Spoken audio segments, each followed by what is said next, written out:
Hello and welcome back to the RV Living Show. I'm Luann Street from Where the Streets Wander, soon to be Design Your RV Life. But I want to talk a little bit today about good manners, and do you have them? You probably have great manners, but we're going to talk about campground etiquette today.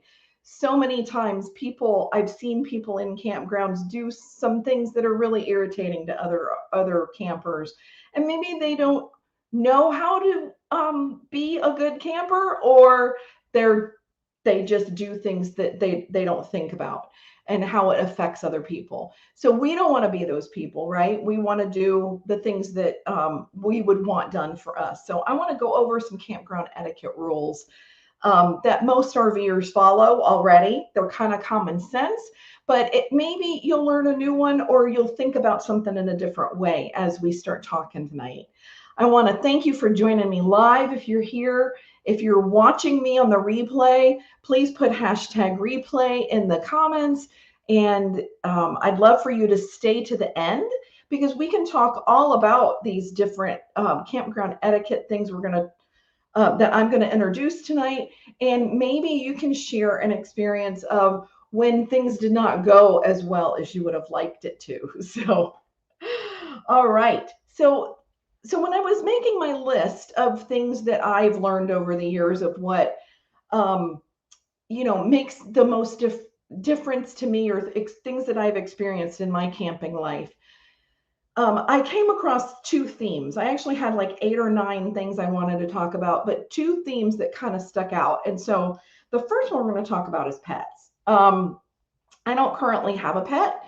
A lot of people travel with pets.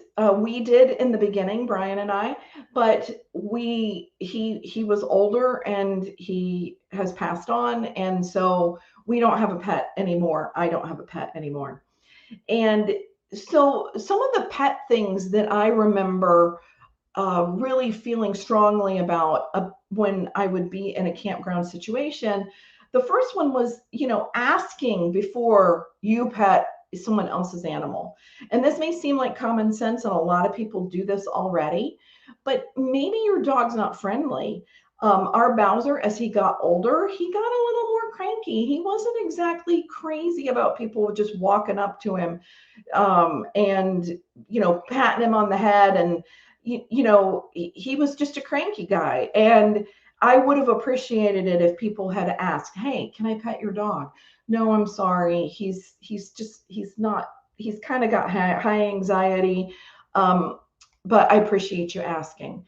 And, this is also something where kids do this a lot.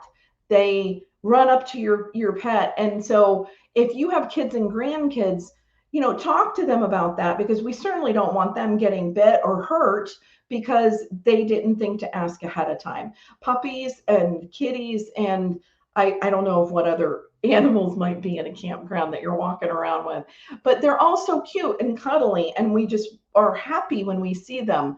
And I've made the mistake of, the cute little one, and, and, they're pulling at the leash and they're looking at you. But, for common courtesy, ask before you pet. Okay, the next one is picking up after your pet, right? Most pet owners do this seamlessly. They don't have any problem with it. It's not a big deal. But I've seen people go over into a common area in a campground where they think nobody's going to walk, and they just let their pet go. And so that's just something to think about. Just because it's not a common area doesn't mean that someone may not step there at some point. I think it's just a good practice to always clean up after your pet. All right. So the third one is leaving your pets in your RV. I mean, we did that when we went for bike rides and, did different places. We didn't always take Bowser with us because we couldn't leave him in the car if we were going certain places, if you were getting out and going shopping or different things like that. So, we had to leave him behind. But dogs and, well, cats won't bark, will they? No, the dogs may bark. They may have anxiety. They may try to tear up your RV on the inside, which is on you. But the barking part can really bother your neighbors. It also can get you asked to leave the campground if your dog is, barking all the time and keeping your neighbors irritated, or that's all they hear. A good thing to do is to get a camera, and I know a lot of people have them, and they have apps on their phone, and they can actually look at their animal while they're out doing something and see how that animal is responding and reacting inside the RV when they're alone. And that can give you a good idea of whether or not you can leave your dog in the RV and be a good camping neighbor. Okay, the other thing that the kind of theme that I kind of broke down here, and this is just respect, right? Common courtesy, respect among you and your other campers. Things that may bother me, and maybe some of these wouldn't bother you, but again, they fall in that category of respect. And this is a good one to teach your children also, your children and grandchildren when they're camping with you, is don't shortcut through your neighbor's site. Technically, you're renting that yard for the time that you're there, right? So it's your home. For full-timers, it is your home. You got your chairs out, you've got your grill out, but the pool is right there, and you want to maybe get there quicker, and it's a longer way around. Well, cutting through your neighbor's yard is not really cool. They may be sitting outside trying to relax. They may have things sitting out that you just shouldn't be next to, to make it look like maybe you're trying to take something. I mean, people respond and react in weird ways. But again, it goes back to that respect. For that period of time, they've paid good money. You've paid good money for this section of property where you've parked your RV. And so let's just not walk through each other's sites, right? Unless you're invited. Totally different thing. Okay, so the next one is don't start your RV before 7 a.m. Some of you guys might want to get on the road super early, avoid the traffic, but it's really hard to be parked next to someone who ramps up, especially their diesel. Gas makes noise too, but diesel, and it has to sit there for a minute and warm up for several minutes. And it's, before 7 a.m. and it's waking up the neighbors, it's waking you up, you're waking others up. It's just not good respect of your neighbors. And if you can help it, try not to come in late, because again, the same thing, you're disrupting things. If you're coming in even after 9 o'clock at night, sometimes you can't help it though. Sometimes you may get stuck in traffic and you have to come in. These are not hard and fast rules. And if you had to get up at 6 because something has happened and you have to get out for an emergency or whatever, by all means, go. These are just things that I thought of as I was making this list.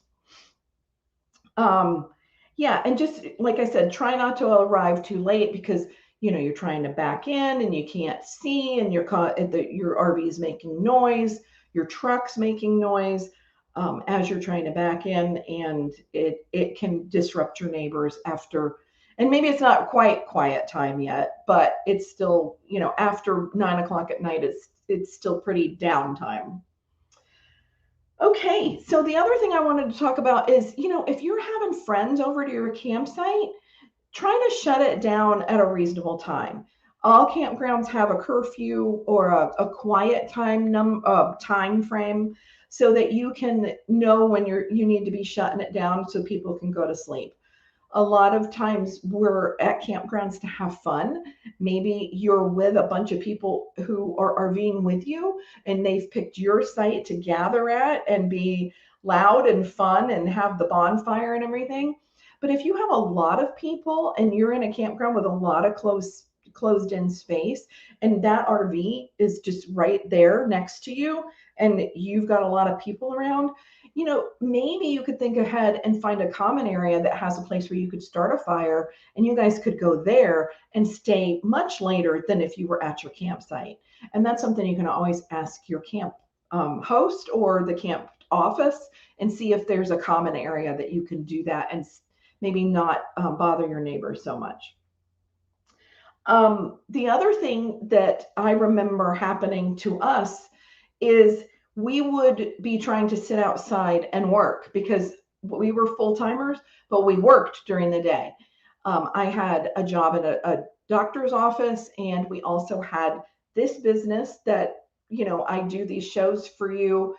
We did the shows for you when Brian was with us, and um, there were things to do that keeps this content coming to you. There were videos to edit, there were emails to send, all those types of things, products to create that help you as RVers. And if we wanted to enjoy sitting outside, people would walk by and try to engage us in conversation. And while I want to be super friendly, I really do, because I love people. It's just something, but I have to work, right? I have to get things done. So if you see people outside relaxing, eyes shut, or they're in deep conversation with each other, or they're working on their laptops or writing or whatever, don't engage with them first unless they engage with you first. That would be a welcome for them to come in. And that also would give people more security of knowing that they're going to be able to work outside and enjoy everything without getting constantly interrupted. And that's just coming from somebody who used to work. And again, I'm not trying to be unfriendly, not at all. I love, love to talk to people and sit around and share stories and things. It's a lot of fun. And along the lines also of, not starting before 7 a.m. is also maybe not watching your TV outside too late, or having your music too loud outside, where you may love country music, but your neighbor may not. And not that you should not have your music playing, but just think about the volume at which you're playing it and know that it carries, and not everybody wants to listen to the type of music that you're listening to. And I know all this makes me sound like such a rule follower and so not fun, but that is not true. But we all go RVing, we all go camping for fun and relaxation. And sometimes these things can be irritating if people are not respectful of each other. So, what do you think about those? I really want to know in the comments about what you think about what I've talked about. Are there any things that you want to add to this that maybe you've experienced and go, this would be a great tip, maybe other RVers don't know about, or you've experienced where people have just been downright rude and how you've handled it? So I would love for you to comment and let me know. And I'm going to jump over in the comments right now and see who's here. Oh, awesome. Pamela, good afternoon. And Richard says hello. And Joanne says, great to see you. And Rose and Harold. Okay, Rose, I will get back with you. I know you messaged me. Kathy Hawkins, hi from North Carolina. Kathy, I need to get back with you too. I'm telling you, things have been really busy. Maybe say hi as you pass by. Donna, oh, yes. Oh, sure. Yeah. No, you're talking about that. And be nice to the office staff. I love that, because you're gonna win friends and influence people by being nice to the office staff, right? All good. And don't laugh at the guy who's trying to back into the spot. It's true. A lot of times we're either watching the show or we are the show. And I have seen people come out and sit and watch somebody struggle to back in. And you know what? We've all been there. We've all had to learn. And some sites are more difficult than others to do. And it's really, you're right, it's not very nice to do that. And people know when you're doing it. They really do. Yeah, that was good. Keep your pets leashed. Yes. Because, yeah, then they're not coming into another site, bothering people. Great tip. Yes. Okay. Oh, Judy with the farm. Happy. Yes, I'm so glad to see you, Judy. Thank you. Oh, Richard says, don't clean your sewer hose at the hydrant.